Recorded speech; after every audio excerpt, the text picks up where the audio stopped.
Guys, gawa tayo ng egg spread para sa sandwich na ibigay natin bukas sa mga nagpipick up ng trash para meron silang snack aside from their baon kasi whole day silang nagtatrabaho.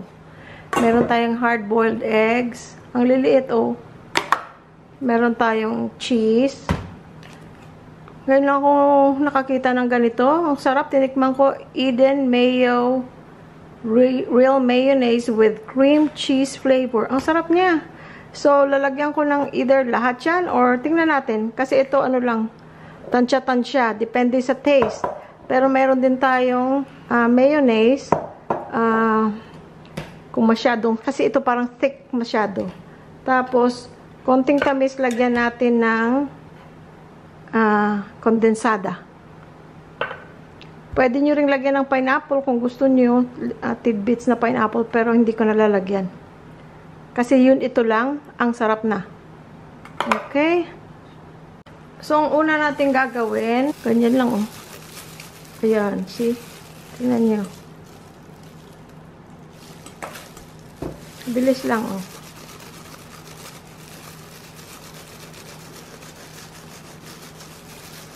Pag may steamed fish ka, guys, nag-steam ka ng fish, lagyan mo sa ibabaw ng grated na, ano, sorry, yung phone ko nag-ring. Grated na itlog sa ibabaw ng steamed fish, masarap din. Tapos maganda pang tingnan. Unahin mo muna i-grate ang puti. Tapos, spread mo doon sa isda. Tapos, yung yolk sa ibabaw. Mas maganda. So, ganyan lang guys. So, tatapusin ko lang to ha. Tapos, mix-mix na lahat. Tikim-tikim. Hanggang matapos. Pakita ko muna. Oh, ayan. Oh. Ay. Ito, oh. See? Ganyan itsura niya. So, lahat to, gagadgarin din natin. Not lahat, but lagyan natin ng cheese na grated din. Ito na guys, ang eggs. 6 na eggs. Medium daw, pero ang liit naman. Parang small. 6 yan. Tapos, ito parang mga 1 cup siguro na cheese. You can add more. The merrier. Ayun, kung mahilig ka sa cheese. Yan lang. Sama-sama lang sila.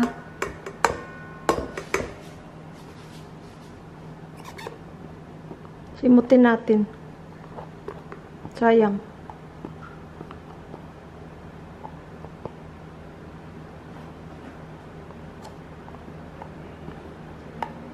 Tapos, lagyan natin ng itong Eden Mayo.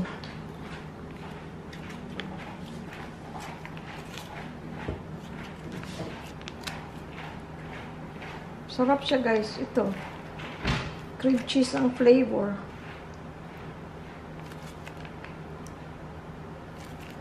Ito na lang siguro ilagay ko. Iubos ko na lang to.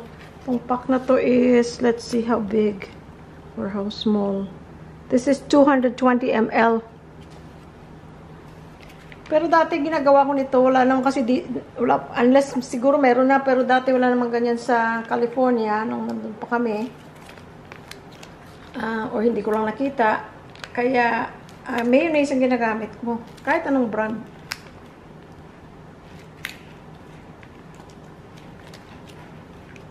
Tapos, i-mix lang natin, guys. Pag medyo dry siya, dagdagan natin ng mayonnaise.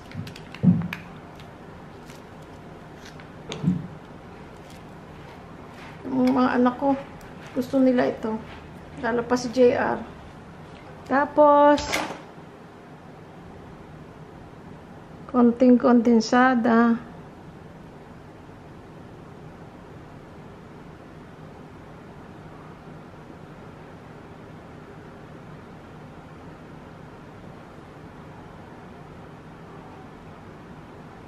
Ayan na siya guys. See, ang dali lang. Ganun na siya. Magiging ano na siya. Creamy. Tapos, para madaling ipahid sa tinapay. O di, ano siya, hindi naman siya, it's not too bad kasi may eggs ka, may cheese. Those are good food. Ngayon, kung maano ka, strict diet ka, yung mayonnaise nito, hindi pwede sa'yo. Ganyan lang, oh. Hindi ko nadadagdagan ng ano, ng mayonnaise. Kasi, ayan, oh, okay na siya. So, imimix ko lang to ng ng mabuti. Tapos, ayan na, spread mo na yan sa, sa tinapay. So, pandesal. Diba? Sandali lang. Maiba naman ang ating palaman. Good morning, guys. Ito na yung ating bread na ginawa para sa mga garbage collector.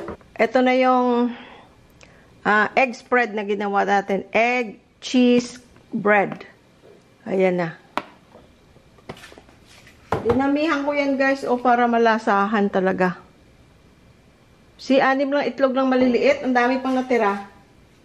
Tapos ilalagay na natin dito sa ziplock. Para madali nilang kainin kaysa napkin. Kasi kung napkin, syempre marumi ang kamay nila. Ito mas madali mahawakan nila na na may plastic. So lagay ko muna ha. Eto na guys. Oh. Tapos, bigyan natin sila ng juice. Buti ngayon, umulan kagabi na naman, so hindi masyadong mainit. So that would be good for them. I mean, mainit pa rin, pero at least nabawas-bawasan siguro ng ang init dahil basa ang ang paligid. Thank you Lord for the rain. Ito pala yung juice natin. Pinalamig ko muna. Mamaya ko na lang ilabas kasi hindi ko alam exactly anong oras sila dadating. Diyan na lang muna siya. Shoutout muna tayo, guys. First thing, si Marvin and Maria Divina Mayo. Nakalimutan ko kung saan kayo. Dito ba kayo sa Philippines or sa ibang bansa? I forgot. I know I did shout out before. Anyway, hello Marvin and Maria Divina, husband and wife. At saka yung mom nila, si Barbara, na nasa Greece. Hello po. Teresita Abaloyan from Texas. Jenny Isagil from Vallejo, California. Hello, friend. Thank you for your friend request sa Facebook. I already accepted. Jojo and Serna from New Jersey. Bobet and Rosie Santos from Chandler, Arizona. Al and Penny from Josefaville, Angeles City. Hello, mga kabalen. Josefa Bauer from Texas. Dennis from Houston, Texas. Rose Bliss from Tokyo. Hindi pa ako nakakarating ng Japan. Gusto namin pumunta. Wilfredo si Louie Boy pala galing na ng Japan isang years ago. Tumira siya doon ng sandali. But he was already in the US that time. Pinuntahan niya yung ano niya, yung mga pamangkin. And then he stayed there for a while for a possible business deal. Pero bumalik din siya sa US. Let's see, where are we? Wilfredo Pascual from New Jersey. Mga Kaiser nurses, hello. Jing Solis, hello. Saan Kaiser ka nga ba, friend? Jackie from Ohio. Bruce from San Francisco, California. Mona and Jay from Roland Heights, California. Naku, ang daming restaurants sa Roland Heights. I like going there. Maraming Asian restaurants. Aurie Garcia from Virginia, USA. Albert David from Angeles, Pampanga, nasa Minnesota right now. Elizer Penaranda from New Zealand. Wow, ang ganda ng New Zealand. Kailan kaya kami makakapunta, no? Loretta Flynn from Texas. Glenn from Eagle Rock, California. Ida from Florida. Hello, guys. Uulitin, kung sino magpa-shout out or mag-greet ng birthday, please put a little comment there. Yung iba na hindi ko na nabalikan, ang haba-haba hindi ko na mahanap, please write it again. And happy birthday, Kay, from Pampang Market. Ang suki namin sa chicken, may nagpapabati sa iyo ng happy birthday, May 15. Hello, Kay. See you soon. Ang dami ko pang manok. Pero, alam mo naman, mahilig ako sa manok. I'll see you soon. We will see you soon. We love you guys. Louie Boy is busy. Andun siya kasi nilalabas ang mga basura. Tingnan natin kung nasa na siya, ha? Oh, andun siya. Ga? Busy siya. Sandali, tingnan natin kung ano ginagawa niya. Inaayos niya yung yung basura. Ito guys, yung mga karton na pag-ano nila na they make use of it. Binibenta pala yan. So, that's good. Ang basura nakakatulong in some ways, no? Langka, good morning. Good morning, world. Good morning, world. Ayan yung ano mo, foam mo. I mean, yung ilang layers yan. 1, 2, 3, 4 layers. Ayan. Yan yung kama. May nagsabi, magkano raw to sa Walmart? Hindi, sinabi niya na, may nag-comment siya ulit, sabi niya, queen pala yun. So, titingnan daw niya yung king. Hindi mo king. But also, may nag-comment na, tama kasi meron namang queen na $5.99 nga daw nakita niya sa Costco. Tapos, so, okay, go ahead. sabihin mo, endless cooling. Kasi iba-iba ang Nova Form, guys. Like we said, di ba may Nova Form na kami. Yung dati naming Nova Form, hindi endless cooling. Talagang may lamig siya. Maano siya. Ito, malamig. Dapat siya talaga dito sa Pilipinas. Kaya nga endless cooling. Oo. Baka yung nakita niya, hindi endless cooling na sinasabi. Oo. Ano siya, yung tawag dito, parang upgrade siya dun sa dati namin. At saka, sabi niya, ba't daw natin pina-overprice? Bakit naman kami mag-overprice? Hindi naman kami nagbibenta. At saka, mga panahon ngayon, hindi ka pwedeng mag-lie. Everything is in the internet. Ang kagandahan sa Costco, I wish ganito din sa S&R, pero sa Costco, ang daling mag-return kahit wala kang resibo kasi pag finid nila yung membership number mo, andun na lahat. Pero ang pinakamaganda para sa akin, for example, ito, kung magkano man yan, mag-sale ngayon, nag-half off, for example, ding laki ng ano mo, you just go to the counter, you don't even have to have the receipt, you don't have to have the actual product, you just give them your card, your membership card, and then they will give you the difference. They will reimburse you. Oo. See? So, kung hindi ka manghihinayang na kahit na, nag-sale na ngayon. Anong nabili ko yan? Mahal pa. Hindi ka manghihinayang. Punta ka lang sa counter. And then you say, price adjustment. I have done it. So easy. So, ibig sabihin, in-overprice natin to para pagkakitaan natin ang sarili natin. Hindi po. Ilagay na nga sa basurahan.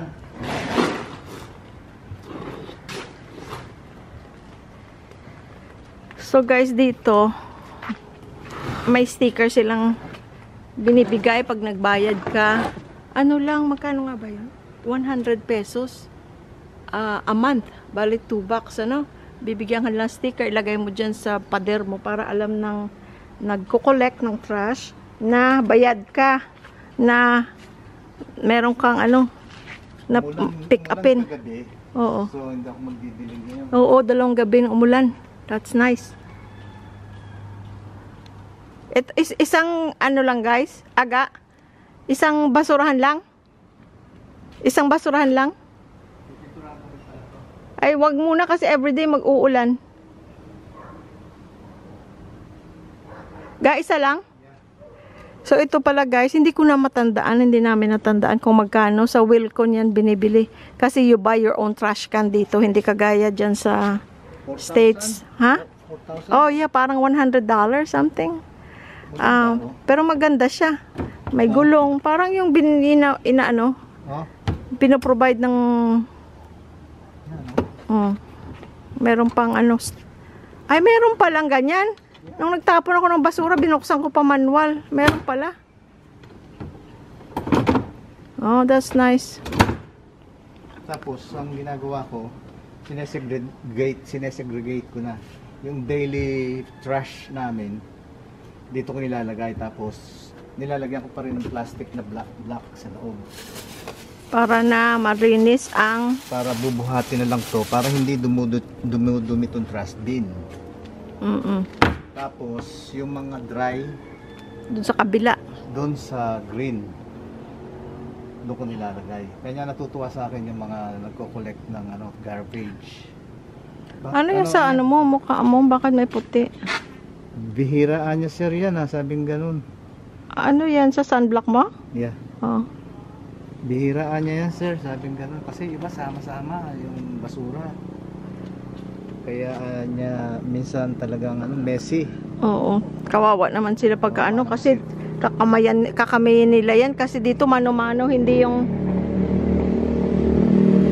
morning! Morning! Nakakaawa sila. Morning!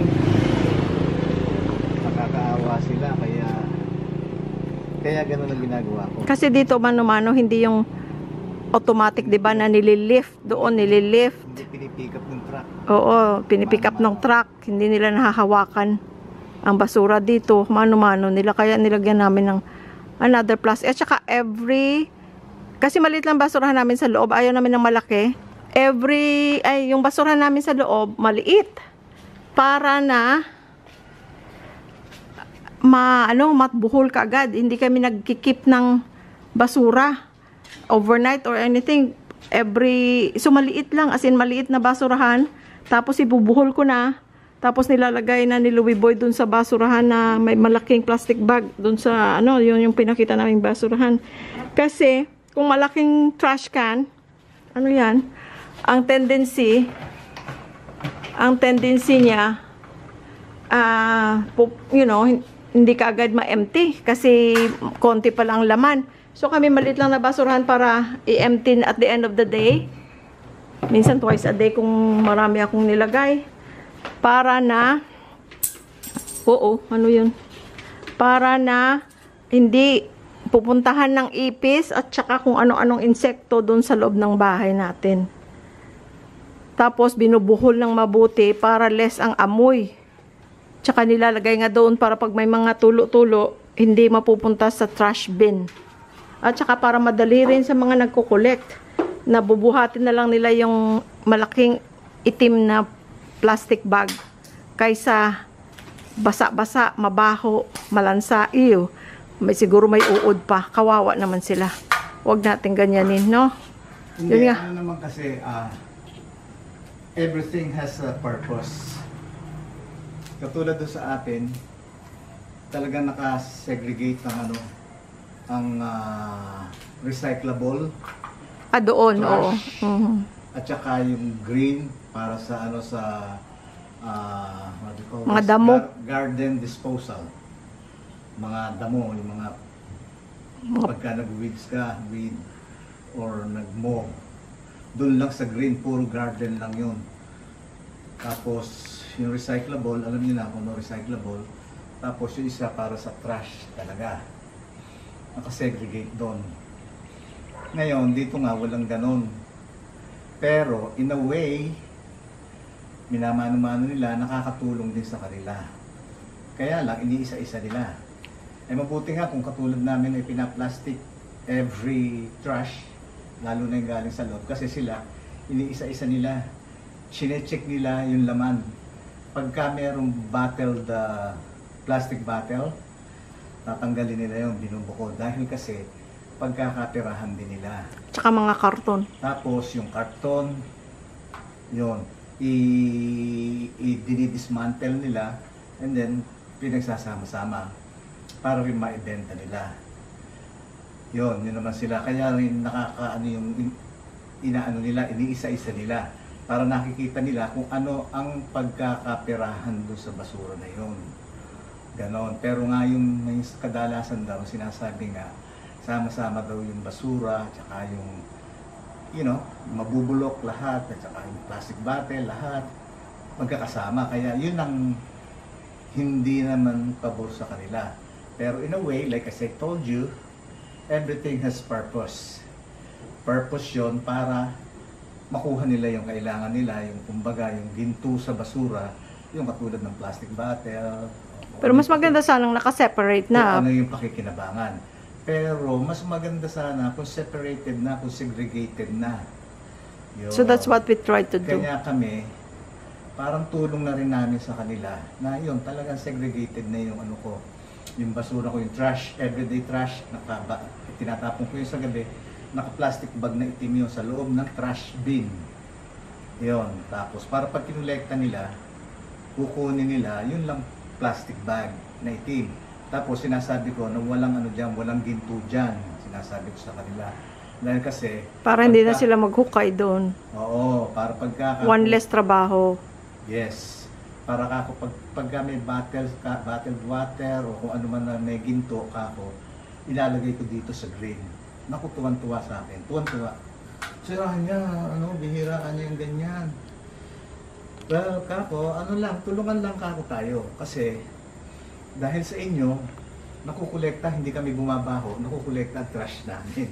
Correct. Kaya, can you imagine? Kaya kami naman, ganun lang ginagawa namin. Para rin matulungan namin sila. Hindi ba? Tulungan lang eh. Ganun lang sitwasyon. Can you imagine kung walang pipick up ng basura nyo, saan nyo ilalagay? Buti sa probinsya, may mga pwede kang magsunog-sunog ng basura doon. Pero, dito anong gagawin mo? Babaho ka, 'di ba? May mga communities sometimes madadaanan mo ang daming basura na hindi na pick up for whatever reason. Naku, mabuti na lang dito sa Metro Gate. Wala tayong problemang ganyan.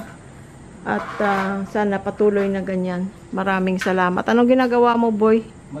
Louie boy? Mag-blow dry. Magbo-blow dry siya ng buhok niya. Out ng dumi. Oh, medyo malamig, dahil mulan, 2 gabi na magkasunod. Everyday yata uulan this week. Hindi ko maialis to, nilagay ko lang dito dahil kasi hindi pa ako tapos magpintura doon. Nakita na ba yung pininturahan ko? Pakita ko. Yun. Kaya dito ko lang muna siya nilagay.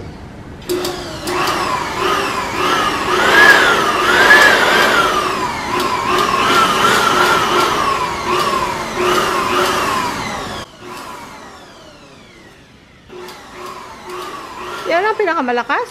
Hindi, ginaganda ko lang. Oh. Wala naman kasing duming.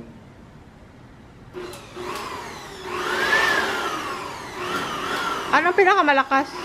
Ha? Ano ang pinakamalakas? Oh, lakas. Oh.